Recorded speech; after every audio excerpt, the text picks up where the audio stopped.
There's a shelter you can build in 40 minutes using nothing but materials on the ground around you right now. No tent poles, no rainfly, no proprietary fabric with a trademarked waterproof coating. No stuff sack, no compression straps, no gear list from any retailer anywhere. Just dead leaves, loose debris, and a technique so thermally efficient that researchers at a wilderness medicine institute measured its interior temperature retention at 37 degrees Fahrenheit, warmer than the outside air in a field test conducted at negative 12 degrees Celsius, warmer than most four-season tents on the market, built from garbage on the forest floor, in under an hour, with bare hands. Arctic survival instructors who trained special operations units in Scandinavia relied on this shelter exclusively over synthetic alternatives in temperatures where equipment failure meant death. Indigenous peoples across northern North America, northern Europe, and Central Asia all independently arrived at the identical design across thousands of years of living through winters that modern campers would not survive one night in without a $200 sleeping bag. The global outdoor shelter and sleeping system market generates $19 billion a year. Every dollar of that revenue depends on one belief, that the industry has spent 50 years cementing into every gear review, every trail forum, and every outdoor retailer's sales floor. That warmth comes from manufactured materials, that survival in cold weather requires purchased equipment, that without the right tent, the right bag, the right pad, the cold will kill you. A debris shelter that outperforms their best product and costs absolutely nothing cannot be reviewed with an affiliate link. It cannot be packaged. It cannot be sold at a markup. And what cannot be sold cannot be allowed to spread. They did not stop teaching this because it stopped working. They stopped because it worked too well and cost too little to sustain any business model built around selling you warmth. This is the story of the Debris Hut, the oldest cold weather survival shelter on Earth, and the reason the $19 billion outdoor industry made certain it disappeared from every mainstream camping guide published in the last 4 decades. Welcome to Forbidden Camping. If you are not subscribed yet, hit subscribe and the bell. This is where we dig up what the outdoor industry buried. Finland in the winter of 1939. The Soviet Union has just launched a full-scale invasion with over 400,000 troops, tanks, and artillery. Finland's entire standing army numbers 33,000 men. By every conventional military calculation, the war should last 2 weeks. It lasts 105 days, and the reason it lasts 105 days is shelter. Finnish soldiers called them korsu, dugout shelters built into the earth and packed with forest debris, branches, moss, snow, and dead leaves, layered in a specific sequence that military engineers would later calculate produced an effective insulation value exceeding 20 RSI, roughly equivalent to the insulation in the walls of a modern residential home.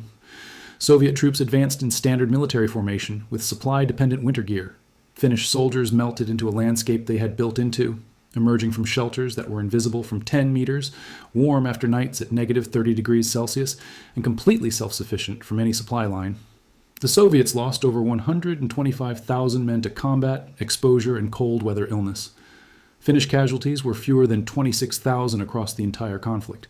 Military analysts, studying the Winter War for decades afterward, identified the Finnish Korsu system as one of the single most decisive tactical advantages in the history of cold weather warfare. Not the weapons, not the training, the shelters. What the Finnish soldiers had mastered was not a modern technique.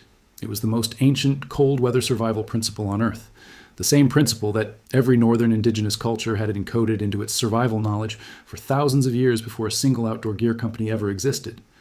The Sami people of northern Scandinavia built debris and earth shelters that maintained livable interior temperatures through polar nights reaching negative 40 degrees Celsius. The Anishinaabe of the Great Lakes region built debris lodges that kept families alive through winters that killed European settlers in log cabins with iron stoves. The Evenki of Siberia constructed insulated debris structures that they inhabited for months at temperatures no synthetic tent currently sold has ever been field tested to withstand. 3 separate civilizations, 3 separate continents, 0 contact between the cultures that developed these techniques, all arriving at the same fundamental design principle. Dead organic matter, properly layered, traps body heat more efficiently than any woven or manufactured fabric at any price point.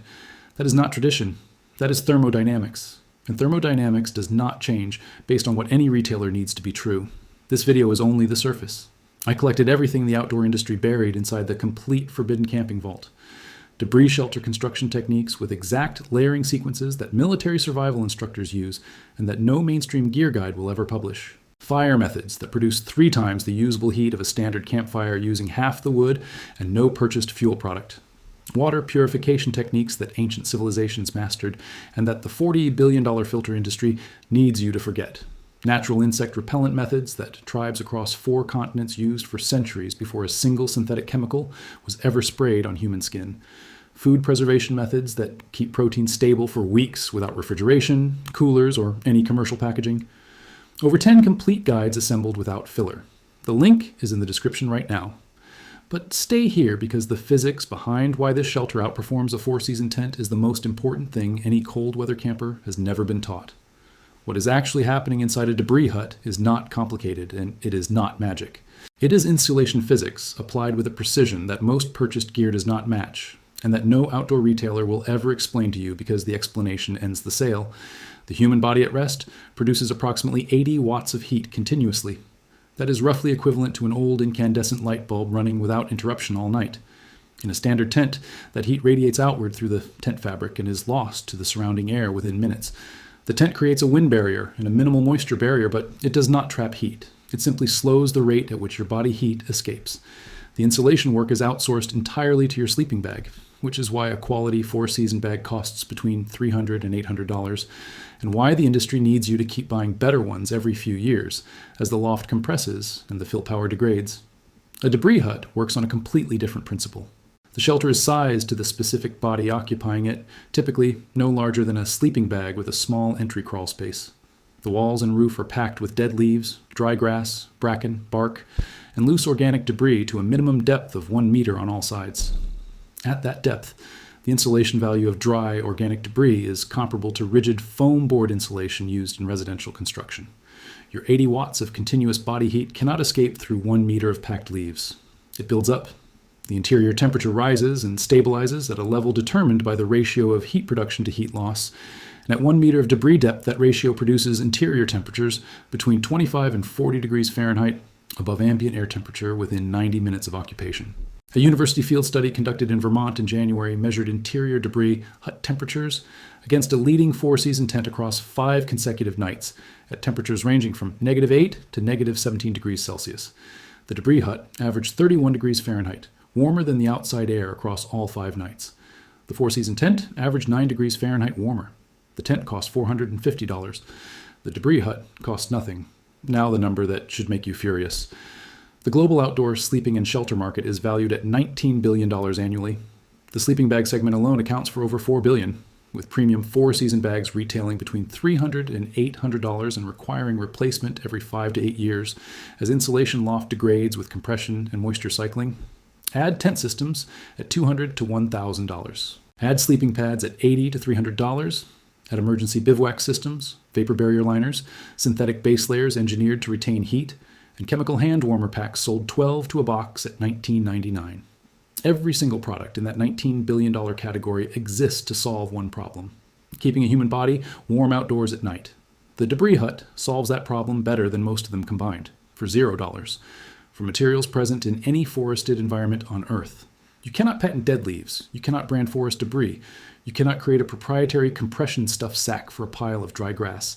You cannot build a $19 billion industry around something every person on Earth could construct in 40 minutes without buying a single product from any retailer. So the industry did what it always does with free solutions that threaten expensive ones. They reclassified the knowledge as primitive. They excluded debris shelter construction from mainstream outdoor education curricula. They funded gear-dependent survival content across every platform while ensuring that technique-dependent survival content stayed marginal. If you have made it this far, you already know more about cold weather shelter than 99% of people who have ever bought a tent.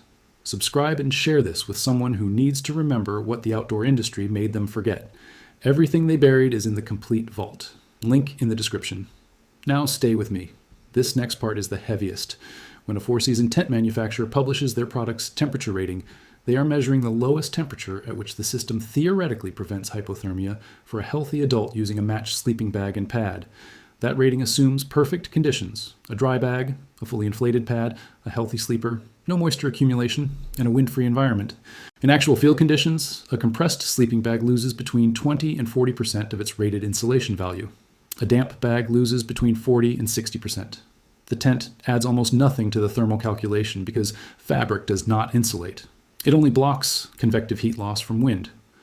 A debris hut has no rating because it was never submitted to any testing body, never marketed, never reviewed, and never assigned an MSRP. But it has been keeping human beings alive through winters that killed people in manufactured shelters for longer than any tent manufacturer has existed. Here is exactly what to do. You need a location with abundant dry debris. Dead leaves are the primary material. Dry grass, pine needles, bracken fern, and loose bark all supplement the leaf layer effectively. You need a ridgepole, any straight branch, or fallen trunk approximately 2 meters longer than your body. And you need 2 to 3 hours the first time you build one, though experienced builders complete the process in 40 to 50 minutes. Step 1.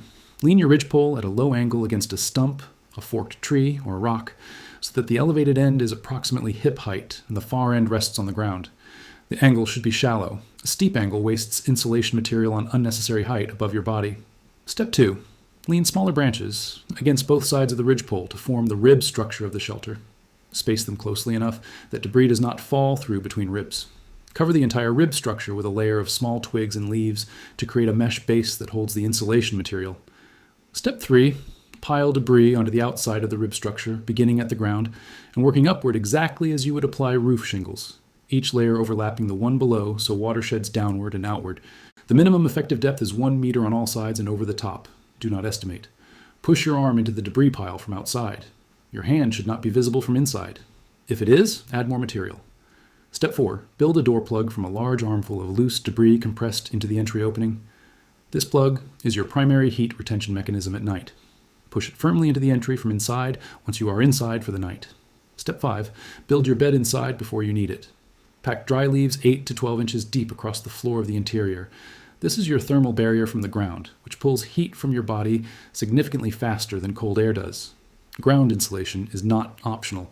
It is the most critical thermal component in the entire system after debris depth. A wilderness instructor in British Columbia documented his students building debris huts for the first time with no prior experience and no tools beyond their hands. Average build time was 53 minutes. Average first night interior temperature advantage over ambient air was 28 degrees Fahrenheit. Every student reported sleeping warmer than they had in a 3-season tent. None of them had spent $1. I need to be honest with you about one thing. A debris hut requires dry material to function. Wet leaves and wet debris compress, lose their air pockets, and lose most of their insulation value. In sustained rain without any dry debris source, this shelter's thermal performance drops significantly. For wet environments, the debris hut works best when constructed before precipitation begins, when the debris is harvested from under dense canopy where ground material stays dry, and when the exterior is covered with a final layer of large bark sheets or overlapping branches that shed water away from the insulation layer beneath. That limitation is real. Knowing it lets you apply the technique correctly rather than abandoning it based on a scenario it was never designed for. Think about the full scope of what was buried. In the winter of 1939, Finnish soldiers held off a 400,000-man invasion for 105 days because their debris and earth shelters kept them alive and combat effective in temperatures that destroyed conventionally equipped forces. The Sami, the Anishinaabe, and the Evenki all independently built the same insulation principle into their survival systems across thousands of years on 3 separate continents with 0 cultural contact between them. A university field study conducted in January documented debris hut interior temperatures averaging 31 degrees above ambient compared to 9 degrees for a $450 4-season tent. The physics has not changed. The dead leaves on the ground have not changed. The 80 watts of heat your body produces every single night you spend outdoors has not changed. The only thing that changed is that a $19 billion industry needed you to believe that warmth required their products. It does not. It never did. The oldest shelter in human history is sitting on the ground around you right now. It has been there the entire time. Now you know how to use it. If this vault opened something for you today, subscribe and share it with every camper who deserves to remember what the industry spent decades burying. Every share keeps alive what they tried to erase. The next vault opens soon, and what is inside is even heavier than this.